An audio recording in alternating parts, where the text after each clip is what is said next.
Il a paralysé le trafic aérien d'un aéroport entier. Vous trouvez ça fou, non? Ça s'est passé à l'aéroport de Lyon, et pas qu'une seule fois. Tout ça à cause d'un chauffeur routier. Ouais, c'est pas une blague. L'affaire s'est passée en 2023. En gros, pour éviter que son patron ne suive la géolocalisation de son camion, un employé a volontairement utilisé un brouilleur GPS, et ça pendant plusieurs semaines pendant qu'il roulait. Sauf que pas de bol, chaque jour, il passait à la même heure devant l'aéroport de Lyon, et il paralysait alors tous les systèmes, et donc le trafic aérien. Il a finalement été arrêté par la police après une enquête de l'ANFR, l'Agence nationale des radiofréquences. Mais c'est quoi en fait un brouilleur ?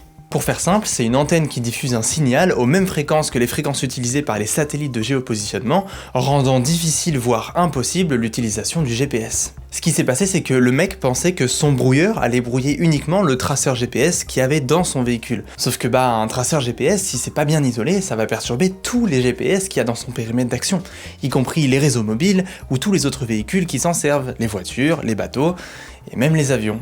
Pour contrôler et surveiller tout ça, parce que oui, brouiller des signaux c'est totalement interdit et dangereux dans certains cas, l'ANFR traite chaque année plusieurs milliers de cas de brouillage. Et juste en 2025, elle a ouvert plus de 1500 enquêtes. C'est là qu'on voit que nos satellites sont vitaux pour notre fonctionnement et que l'espace est devenu un terrain de menaces et d'intimidation en tout genre. Si le sujet t'intéresse et que tu veux apprendre plein de choses, je te conseille d'aller voir cette vidéo que je viens de sortir et qui est sur ma chaîne YouTube, le lien est dans ma biographie. Allez, vas-y!